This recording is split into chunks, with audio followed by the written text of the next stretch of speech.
This is something that I do a lot of research on and I'm very interested in. And I always like to start when I talk about this telling people how I got interested in this particular topic. So as was mentioned, before I went back to grad school to get my doctorate, I worked as a high school and middle school teacher for a few years.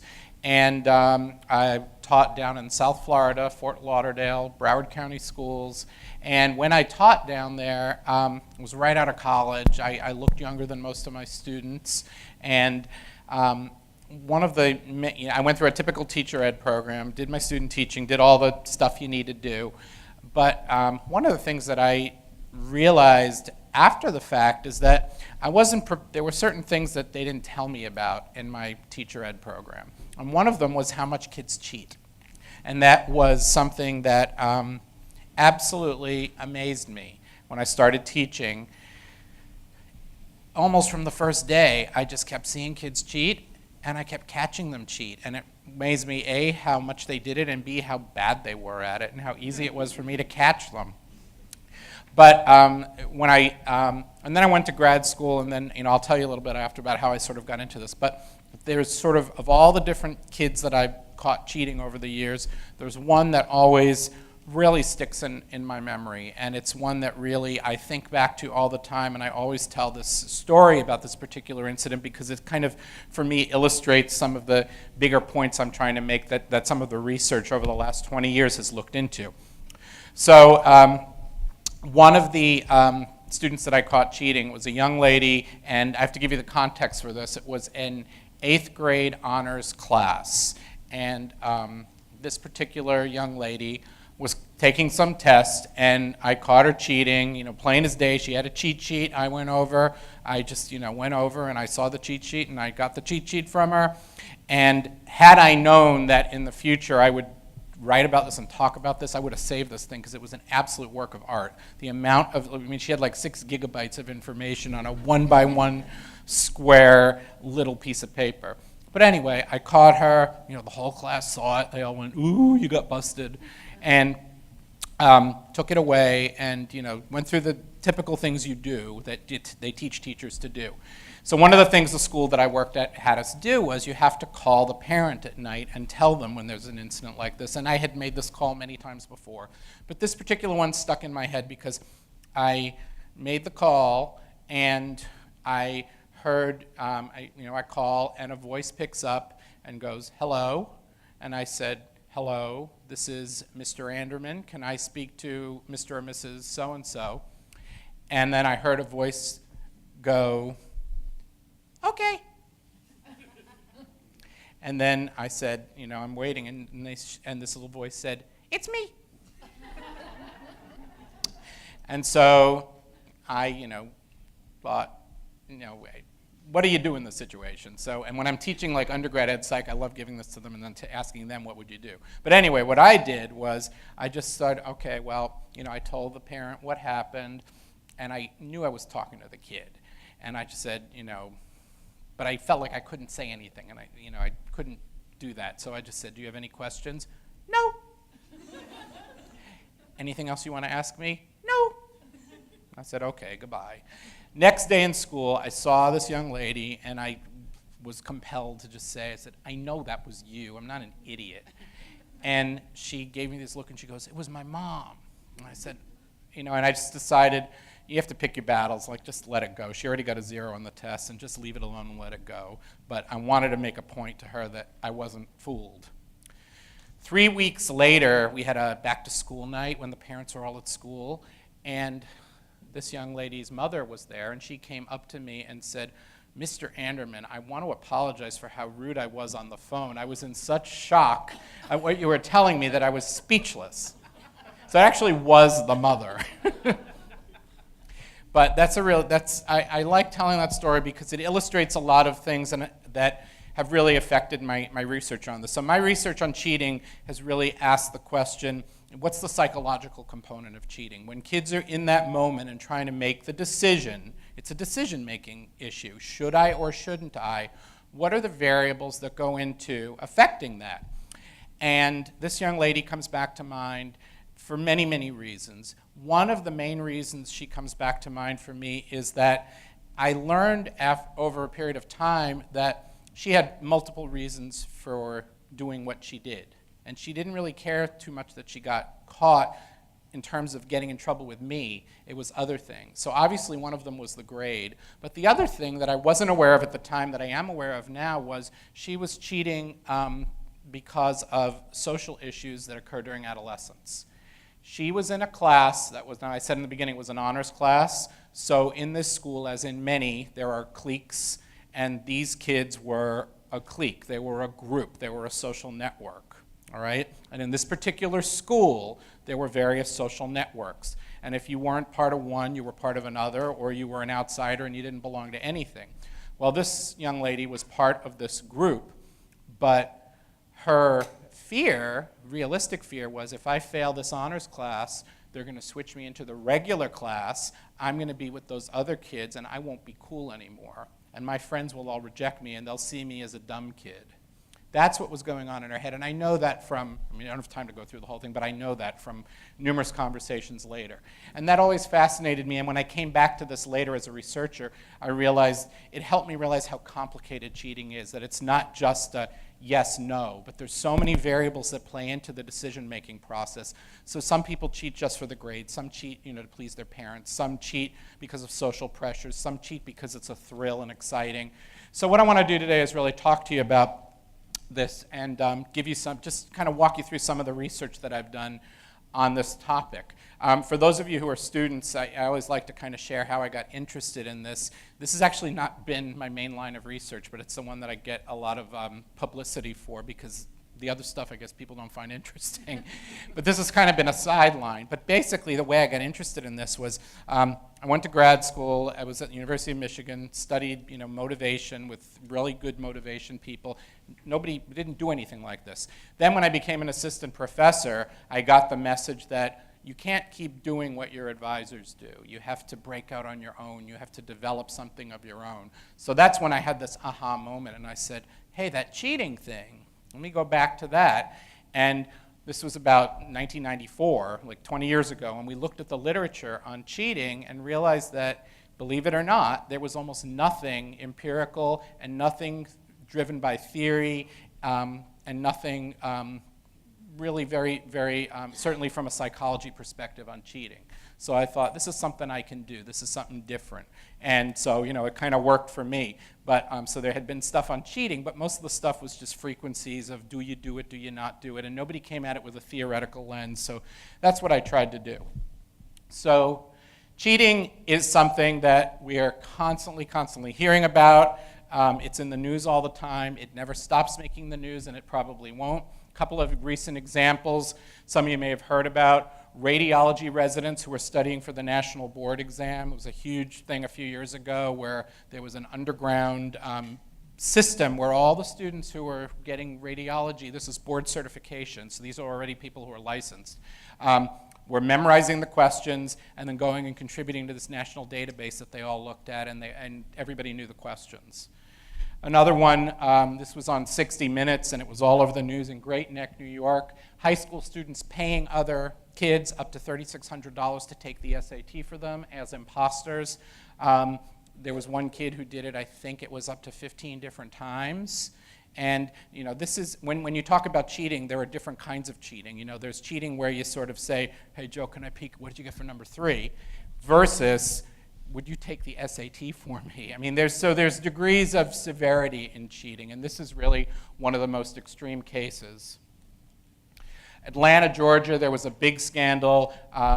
In 44 schools, 178 principals and teachers basically took standardized tests, erased answers at night, changed them, turned them in that way. They even had what's called cheating parties. They had, I forgot what, it was like test-changing parties. Like they'd go to someone's house and they'd get wine and beer, and they'd sit around and erase answers and change them.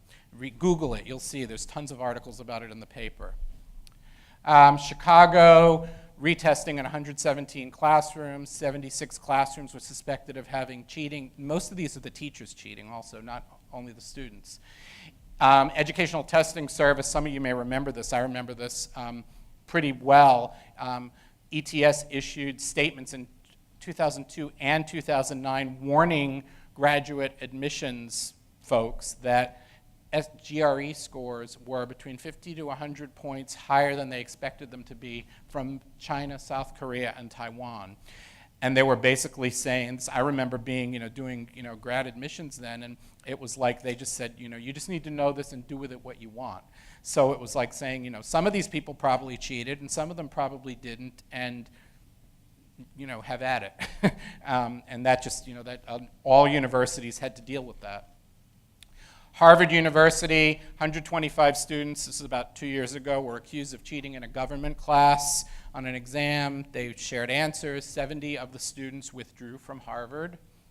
And Columbus, Ohio, and if you read the newspaper today, it's almost every day, our own cheating scandal. It was the data czar, Tankovich, whatever, was in,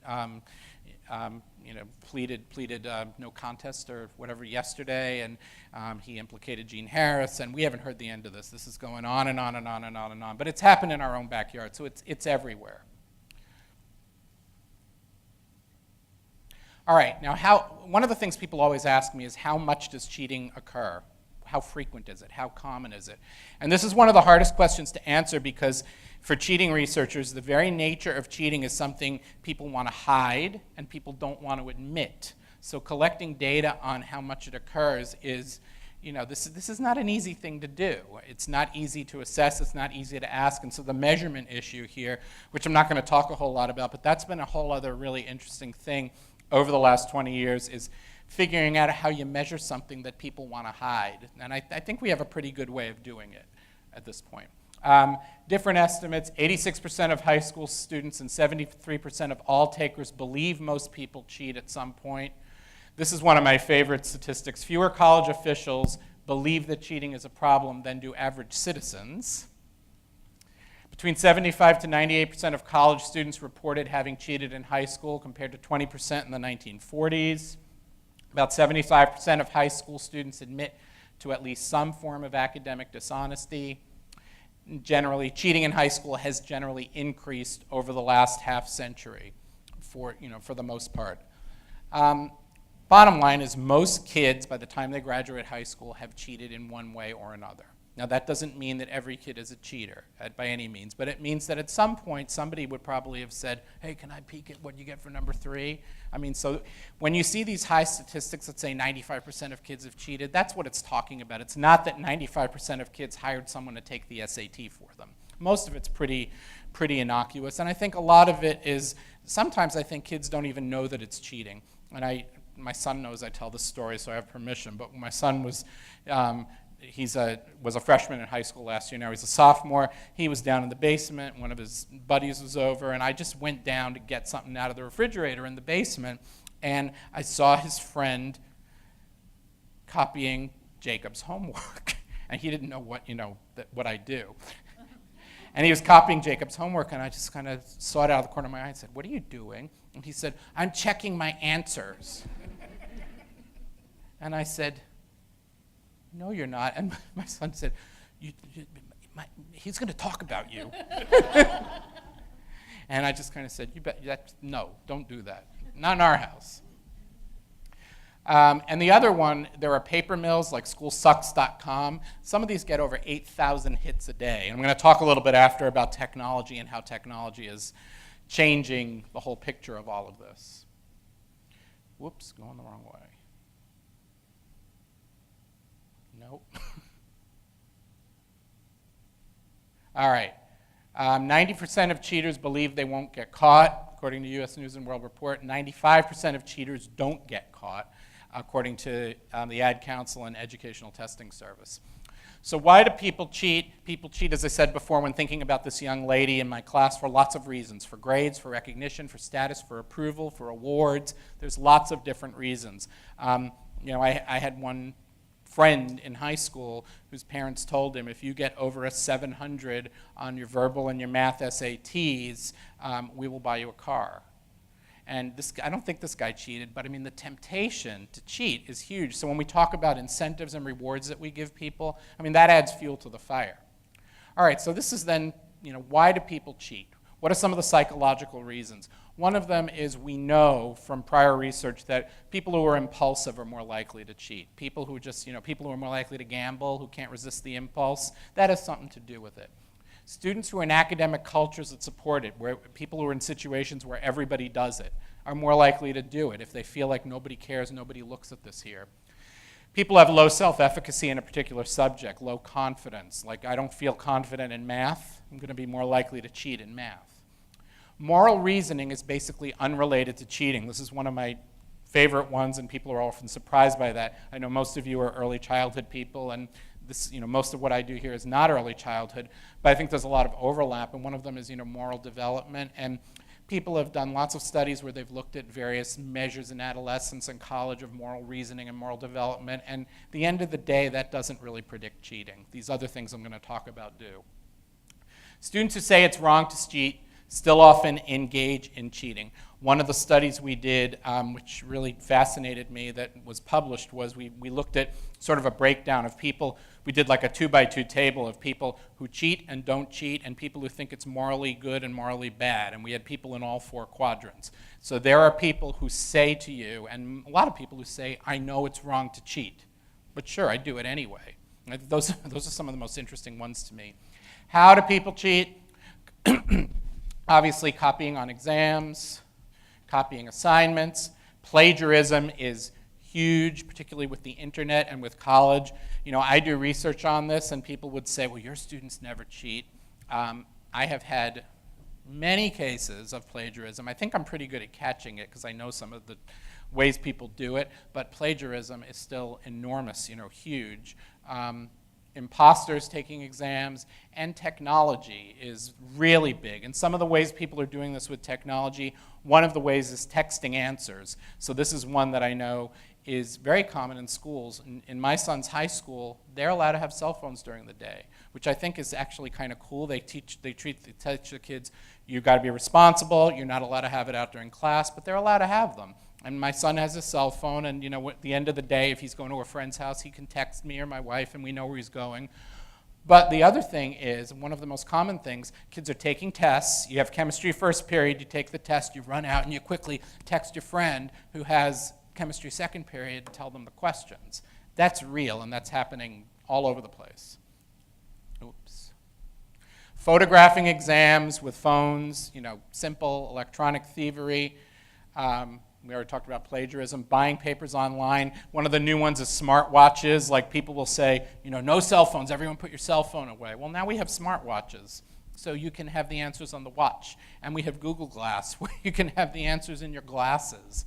This is all real, and right now in our classrooms, some of this goes on. One of the newest ones I read about is called the bathroom iPod method.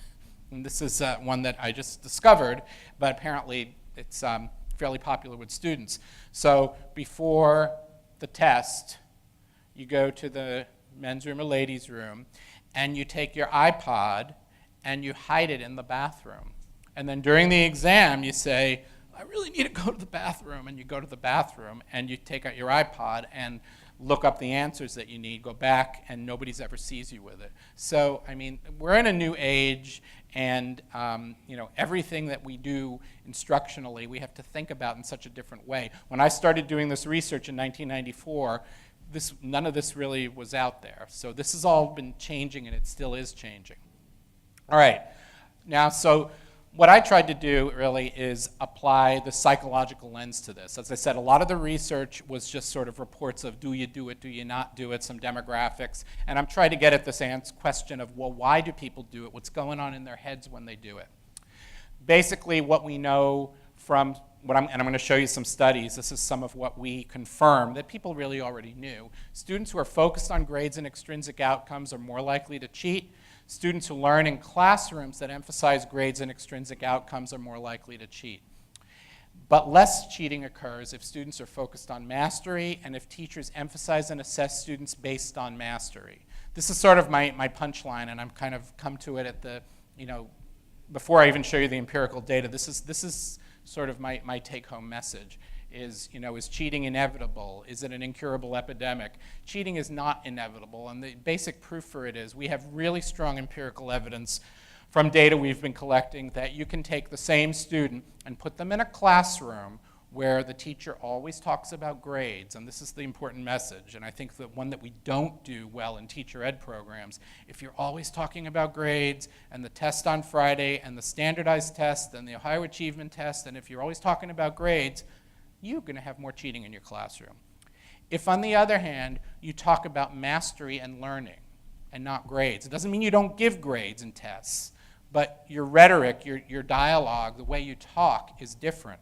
You focus on the learning and not on the test, you get less cheating. And that's sort of my big, you can leave now. But no, don't, please.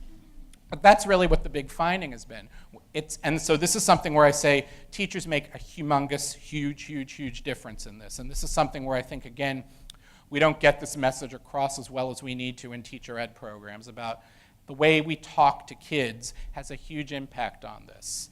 And one of the most clear-cut things is when you look at people who cheat, kids who cheat, most kids don't cheat in all their classes. They cheat in certain classes. And the teacher has so much to do with that. So this is a good thing because we can teach people how to talk about and use different kinds of rhetoric in the classroom and to avoid this.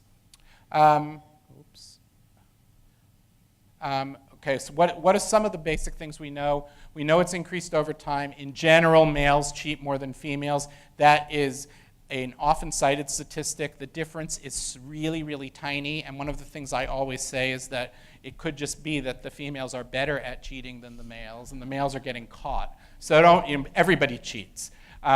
Science and math more than other subjects, older students more than younger, low achievers more than high achievers, but plenty of high achievers cheat. I mean, look at how much academic dishonesty goes on in the university. Most of our students are pretty high achievers. The theoretical framework that I use, I'm not going to spend a lot of time on this, but the sort of two theories from psychology that guide this, that really frame the work, are what we call goal orientation theory and stage environment fit or person environment fit. Goal orientation is a way of looking at motivation where we basically say when you're doing an academic task, so I have a child and I give them a book to read, what's their goal when they're reading the book? Mastery means my goal is I want to read the book and understand the book and master it. I want to just know this stuff because it's good to know. That's a mastery goal. Performance goal is when you say my goal is to read this book as fast as I can and show the teacher how smart I am. Or my goal is I'm a bad reader and I want to do everything I can to avoid looking dumb. So I'm going to pretend I'm reading when I'm not really reading. And an extrinsic goal is when your goal is just I want to read this thing because I want to get an A. I want to read this thing because if you read 3 books by the end of the month, you get to go to, you get a pizza party. That's an extrinsic goal. Stage environment fit, I'm not going to really talk a whole lot about, just given the time. All right, so to just briefly share with you some of the empirical and conceptual work that we did, Tamara Murdoch, who's at the University of Missouri, and I published an article in Ed Psychologist where we really tried to lay out the theoretical framework for this. And what we basically said is that when people cheat and they're making this decision, so you're sitting there, will I cheat, won't I cheat? There's 3 questions people ask. What's my purpose? Can I do this task? And what are the costs associated with cheating? All right? So you're a student, you're sitting there, you have a cheat sheet, you're trying to decide if you should do it. These are the 3 things that people ask themselves. What's my purpose? That means, why am I doing this? Why am I in this class? Why am I doing this assignment? If your purpose is really about learning it because it's important for you, you're probably going to be less likely to cheat. If your purpose is, I want to get into med school and I've got to take this stupid organic chemistry class and I could care less about it, you're going to be more likely to cheat. Second question is, can I do this task? If you feel competent, self-efficacy, if you feel like you can do it, you're not going to be as likely to cheat. I mean, that's a no-brainer. Why would you cheat if you know how to do it? On the other hand, if you get a problem to do or something and you don't feel confident, you're more likely to cheat. So that's the second thing that goes into us. And the third are, what are the costs? And the cost is saying, what's the likelihood that I'll get caught? What'll happen if I get caught? And the other part of cost, and we write a lot about it, is the cost to your self-concept also. Is it okay for me to cheat? Can I live with that? And some people can and some people can't. A lot of kids can live with it. They can justify it. So the influences on cheating, basically, there's your individual beliefs, there's these contextual influences, and that ultimately leads to whether or not you're going to cheat. Sorry, I want to move that very quickly. All right, so a couple of empirical studies, just real quickly, and if anybody's interested in, I can email you the citations, but just to sort of show you how we actually found this. This study was published in the Journal of Ed Psych. It was one of the first empirical studies that I published. This was a really simple study, and when I go back and look at it, there was nothing that fancy. It wasn't rocket science. This got so much publicity, and probably because it was one of the first empirical studies in a peer-reviewed journal that looked at cheating, and it was on, it was the Boston Globe and MSNBC, and all these people were calling me, and it was just because it was a topic that nobody had done before. So it's just like, and I was not extrinsically motivated when I did this. I wasn't expecting that. But this study got tons of press. What we did was we looked at cheating in 285 middle school students in science. We measured beliefs about cheating. We measured their actual cheating behavior, which is how often in this science class do you cheat. And we measured that we have a scale that measures the acceptability of cheating. Do you think it's morally okay for you to cheat?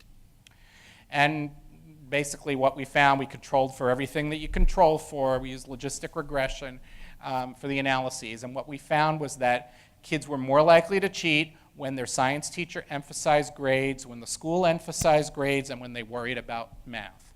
All right? And that was after controlling for all the demographics and achievement and all kinds of other things. This is what we found.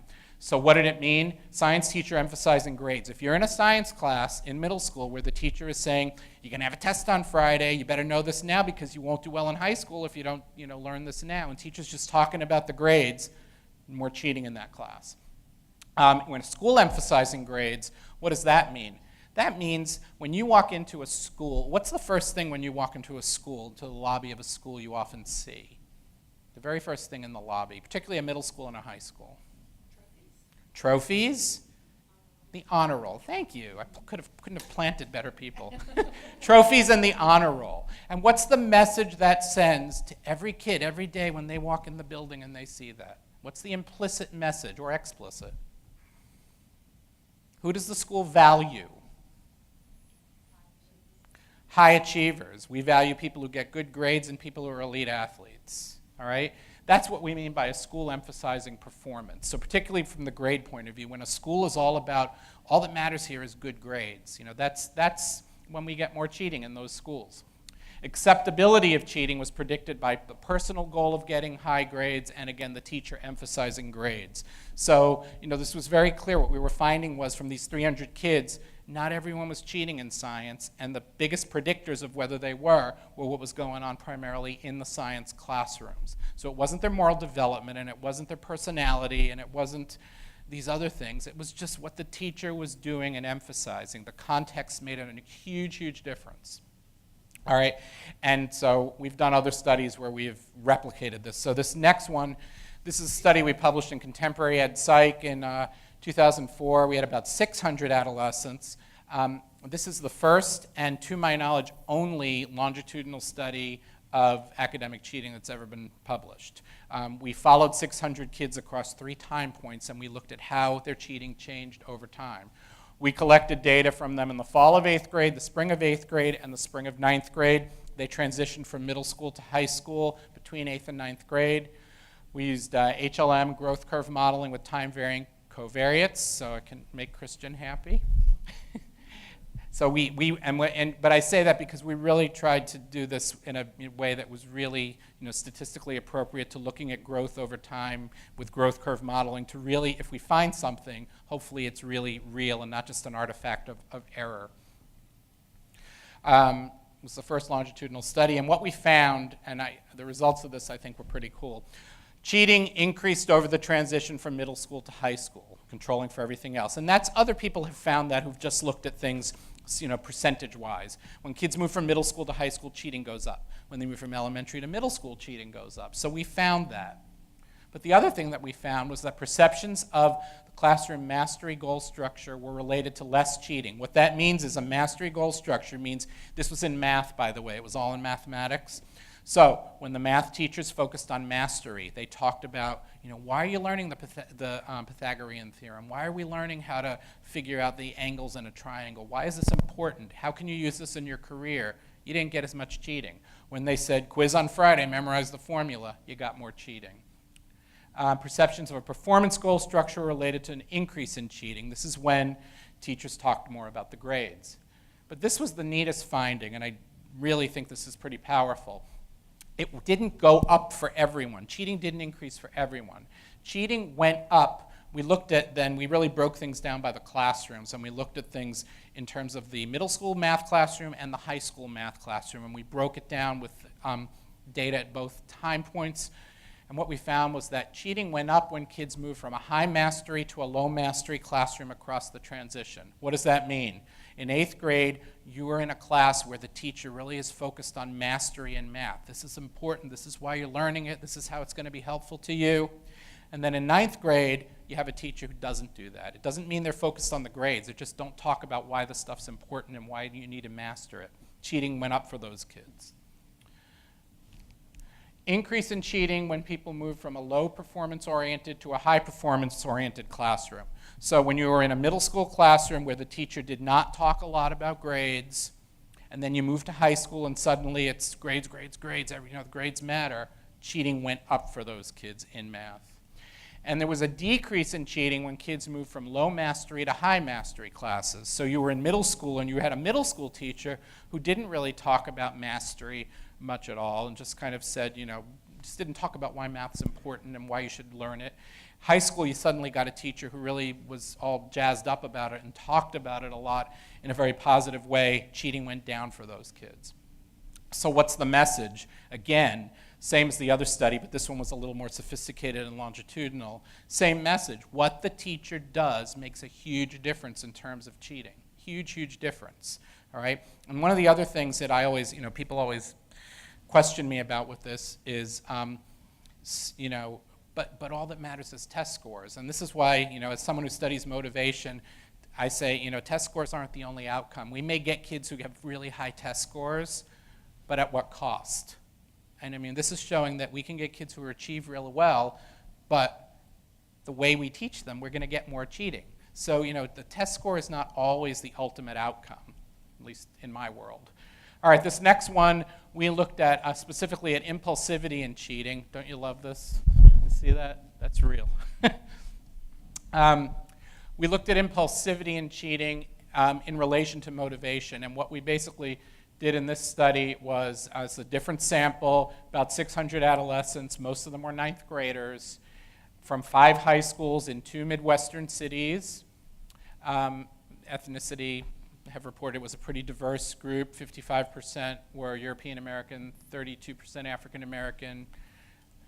And we had 3 things that we measured. We measured academic cheating, the extrinsic goals, the mastery goal structure, which is how much the teacher talks about mastery, the extrinsic goal structure, which is how much the teacher talks about grades in the students' minds, and impulsive decision making, which is a personality scale basically measuring impulsivity. All right? And people have done this before, so studying impulsivity with cheating wasn't new. But what was new in this study was we looked at it in relation to the motivation variables. Nobody had done that before. So we had 2 time points also in the data. It was longitudinal, but we didn't collect cheating at 2 time points. The first time point we collected demographics, and we collected the baseline measure of impulsivity, which is a personality trait, which you wouldn't expect to change, so you would only measure that at baseline. Time 2, we collected data on the students cheating and on the goal structures, which is, again, what they perceive their teachers as emphasizing. We did what's called multinomial logistic regression, which is basically logistic regression with 3 different categories. So we had 3 different groups of kids. We had kids who never cheated, kids who occasionally cheated, and kids who were extensive cheaters. All right, and we broke them into those 3 groups. And what we found was that impulsivity predicts cheating for the extensive cheaters only. All right, so for the kids who are heavy-duty cheaters, impulsivity matters. They're even more likely to cheat if they're impulsive. But, and this is what I think the really cool finding is, the laser doesn't work, mastery goal structure was related negatively to cheating for extensive teachers. What does that mean? That means you take these highly impulsive kids who are extensive cheaters, but you put them in a classroom where the teacher says, mastery, why are we here? We're here to learn. Don't worry about the test. We're here to learn. Those kids are less likely to cheat in that classroom. So even the kids who are perennial cheaters and who have this impulsive personality are still going to be less likely to cheat when you put them in that classroom. So again, things that the teacher does make a huge difference. This is something just really quickly to share with you. We did a study. We haven't published this yet, but we did interviews with 60 high school students about cheating. And this is a study that we did here in Columbus since I got to Ohio State. And we went out and we interviewed kids. I dabbled in qualitative research, and it was good, and I lived, and it was all good. And what we did, and I have to give credit to my collaborators on this, were Antoinette Arante and Lindley Anderman, and they really held my hand through the qualitative part. But what we did was we did hour-long interviews with 60 kids. We have this fabulous data set of 60 hours of kids talking about why they cheat. And all I want to do is really share with you just some of the interesting things that they said. And the reason we did this was because pretty much we've been replicating the same finding. We know that, from the quantitative stuff, that what the teacher does matters. But now we wanted to kind of dig deeper and see what did the kids tell us about this. So there's a lot of variety in kids' reasons for cheating. Bottom line was this extrinsic motivation really came out in this. Here's a couple of things the kids said. One of the things we asked was, why do kids in your school cheat?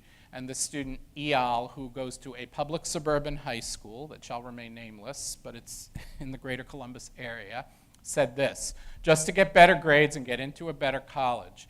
Cheating has a direct effect to what college you get into and how much money you make in the future. So like cheating, that could directly affect how big your house is or how nice your car is, all right? So this is what some kids are thinking when they're cheating. Why am I cheating? Because I want to have the nice house, and I want to live in the nice house like I grew up in. Hillary, who went to a private Catholic school, said everything here is like it's all about college prep. I don't want to get bad grades in this class because it's for like the rest of my life pretty much. I feel like because you go to a Catholic school, you should get better grades because you're paying for your education, so you don't really want to let your parents down by having them pay tuition, by not really trying or getting bad grades. This was one that was really interesting. There was these kids going to Catholic school who are, there was a lot of cheating at the Catholic school that we went into. And a lot of them, some of them were saying the parents were paying tuition, and so they were cheating because they basically get in trouble, they disappoint their parents, and so, you're going supposedly for this great moral education, but it's still happening there. Callie, who went to an urban high school, said, yeah, I think grades is the main reason why everybody cheats, because of grades. Another question we asked were, what were you thinking about when you decided to cheat? Kate, who went to a suburban high school, said, all that mattered was getting a better grade on my last test. Maddie, high school student, said, I cheated on my math test. My teacher trusted me, and she left the room to go have lunch break. I pulled out my notes because I didn't understand what I was doing because I was absent, and I cheated. What were you thinking about when you decided to cheat? The student said, don't get caught.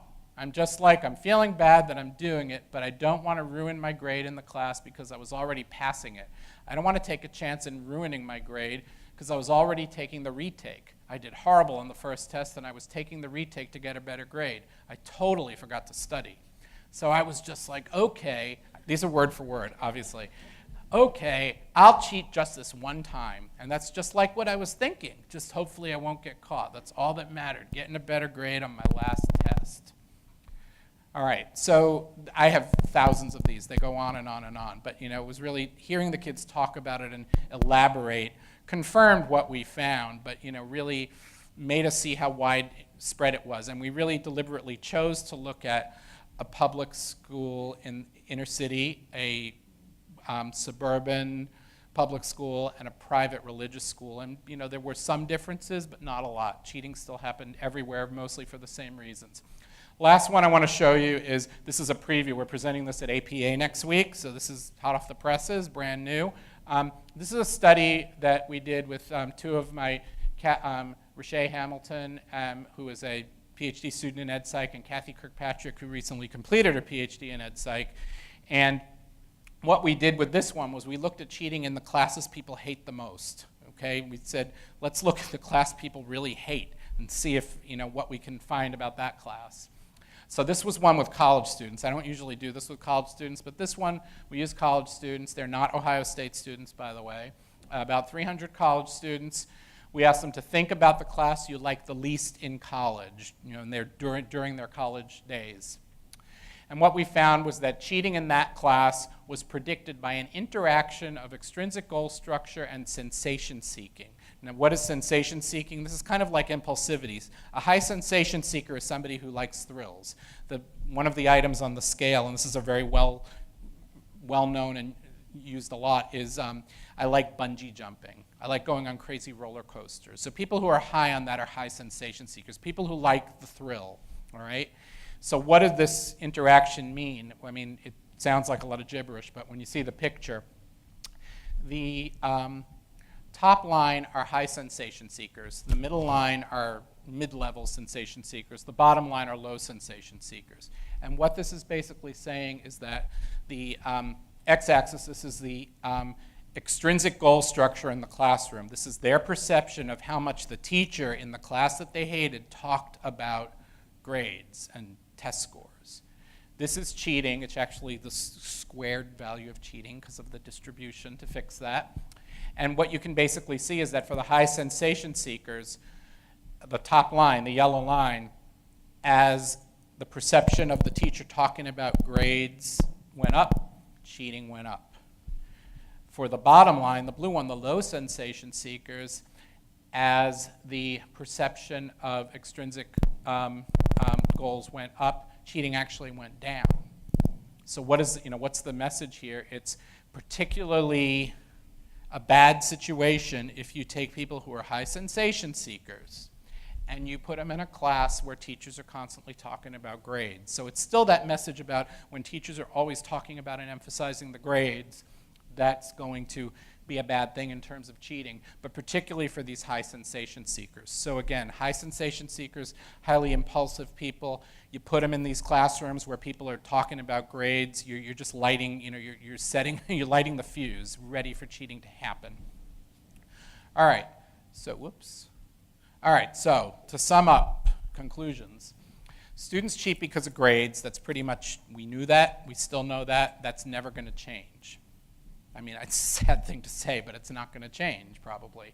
But there are some positives to this. Students who are highly impulsive and high sensation seekers may be particularly tempted to cheat, and this is as a function of motivation. You put these high sensation seekers and these highly impulsive kids in classrooms where the teachers are talking about grades, whether it's middle school or high school or college, you're going to get more cheating.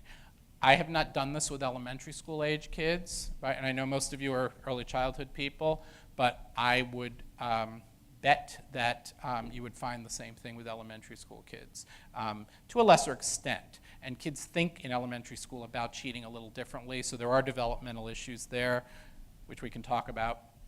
Cheating is less likely to occur when students perceive a focus on mastery. Now, if any of you are familiar with Metro. Metro is a mastery school. Everything they do is mastery. I've never studied cheating in that school, but one would think in that school you would have less cheating because everything there's about mastery. You don't move on to more complex topics till you've mastered the first topic. All right? So from a cheating perspective, schools that are focused on mastery, there's a lot of support for doing that. Cheating increases developmentally, but increases are not inevitable. We know that elementary school kids cheat less than middle school kids. They cheat less than high school kids. High school and college, it's kind of, it's pretty even. But that's not inevitable. What we know now is that the kind of classroom you're in makes a huge difference. If you're in the right kind of classroom with the right kind of teacher, it's not just going to keep going up and up and up. Oops. Cheating is, for the most part, unrelated to demographics. This is one of the few things in education where you really can't say much about gender or anything really about ethnicity, race, SES. This cuts across the board. If you're going to do it, you're going to do it. The same things predict it for everybody. So this isn't something where we have any kind of gap with more cheating occurring in one group or another. The only one, as I said, that comes out sometimes is gender, but that's really tiny. I mean, it's statistically significant in big samples, but the differences are minute. And finally, the last thing, educators can have effects on cheating, both good and bad. And again, I come back to, I think in teacher education, I don't think we don't talk about this much. They, maybe get, I know they get it when they take intro ed psych, because I make sure they get it, and I know it's in most of the intro ed psych books now, which is a good thing. I don't know how much in other classes people get it, but I know when people get out there teaching, they often don't feel prepared to deal with it. So there are things we can do, and I think one of the real missed opportunities when we train teachers is to really talk with teachers about the way we talk about what we're teaching. And if we talk to kids always about grades and test scores, and that's certainly what the pressures on teachers is to do, there's going to be some pretty negative outcomes in terms of some of, you may get, like I said, high achievement, but there's a cost. You may get more cheating and other things going on. So that is it. Thank you.